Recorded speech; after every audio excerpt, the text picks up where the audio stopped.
back to the Black Star universe. Today I got a world introduction and a character introduction. This world is called Decapotheon. The character is Dre Matlock, aka V-Lord. This is a personal favorite, so I hope y'all rock with it. Don't forget to like, comment, and subscribe. Let's get into it.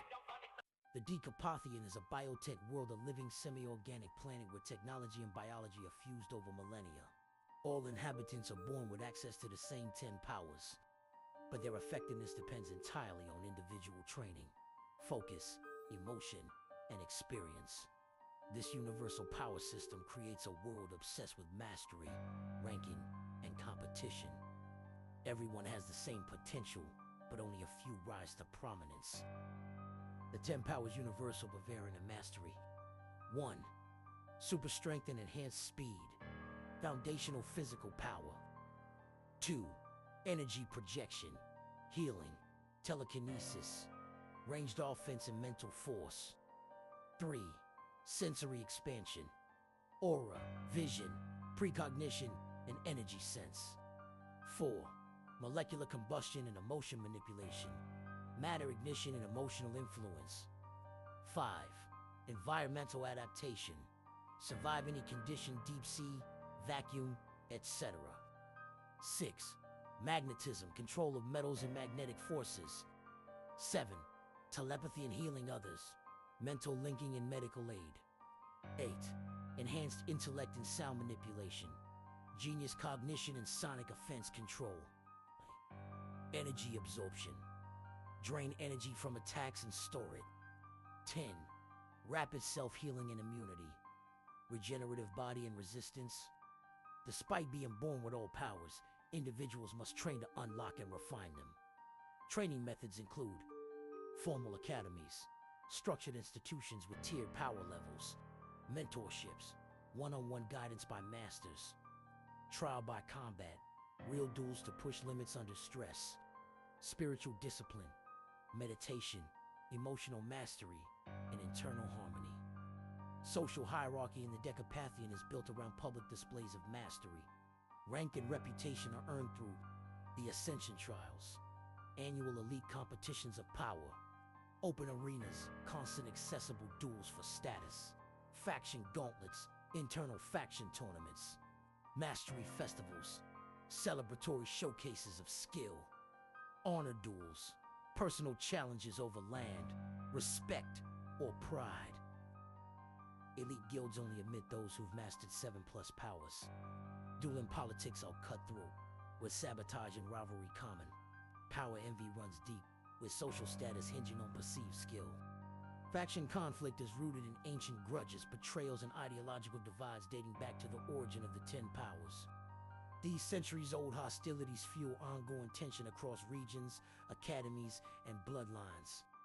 Long ago, 10 legendary beings known as the Primus 10 were the first to master all powers completely.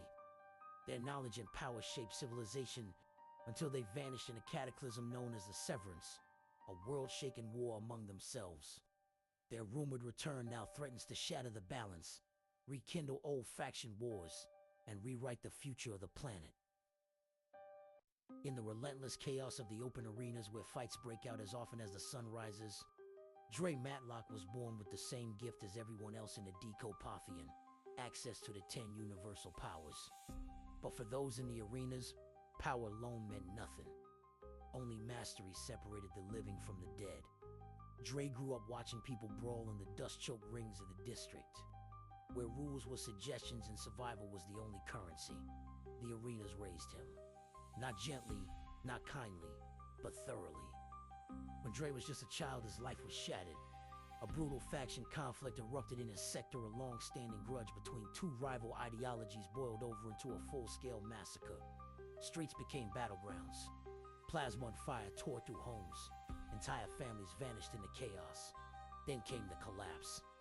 In the midst of the battle, a support structure failed beneath the combat zone, torn apart by unchecked power surge as a massive section of the arenas crumbled.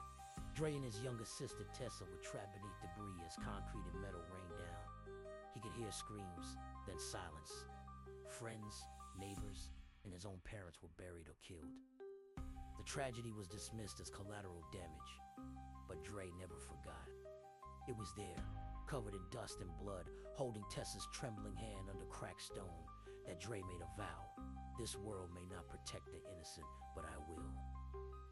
From that day forward, Dre fought for more than just survival, he fought for purpose.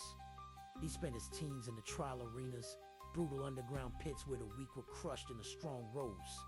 Each fight taught him something. Each defeat burned into his mind like a scar. He trained himself endlessly, refusing to rely on any single power. While most relied on one or two abilities, Dre drilled all 10, even if clumsily at first.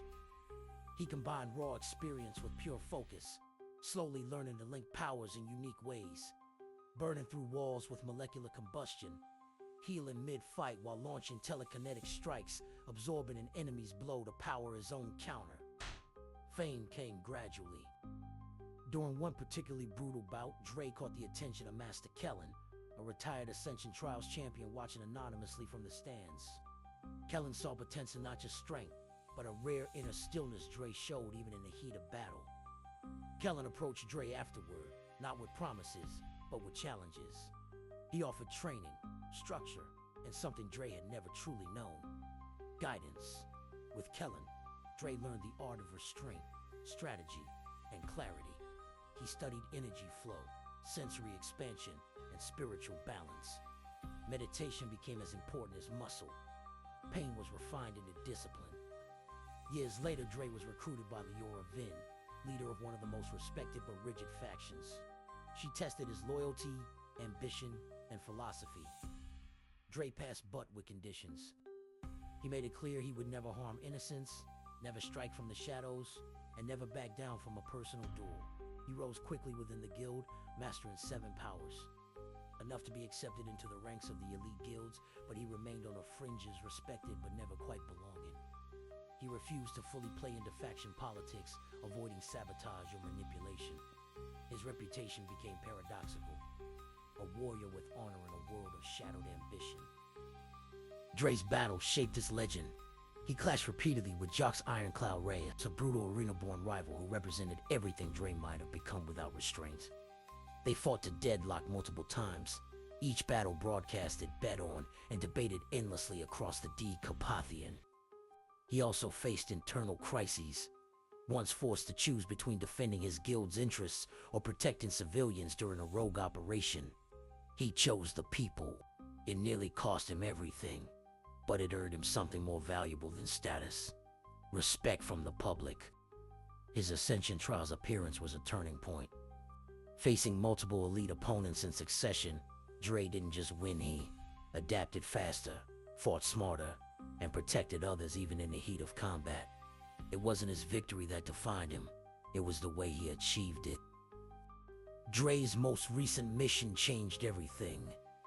A former Decapotheon faction operative, armed with volatile and stolen enhancements, escaped through a dimensional breach to Earth. Dre, sent covertly by his guild, tracked a fugitive to a sprawling neon-lit cityscape.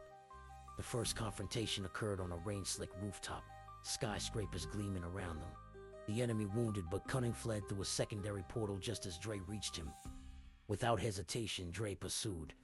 Now stranded on Earth, Dre must navigate an unfamiliar world, locate the fugitive, and contain a threat that could expose the Decapotheon to another planet entirely. Among the tangled emotions Dre carries, one remains unresolved: Naira Ashen.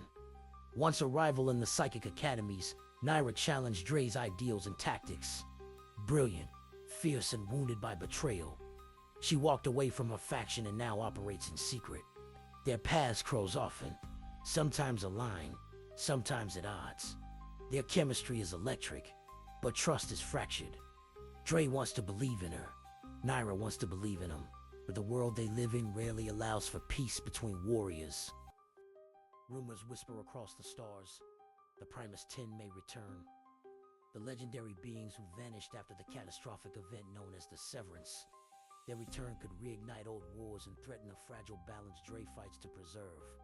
As shadows stir and tensions rise, Vlord stands as one of the few with the skill, honor, and heart to face what's coming. But the question remains: can one man save a world that only respects power, without becoming the very monster he swore to fight? If you stayed till the end, thanks for watching this. Don't forget to like, comment, and subscribe. Peace.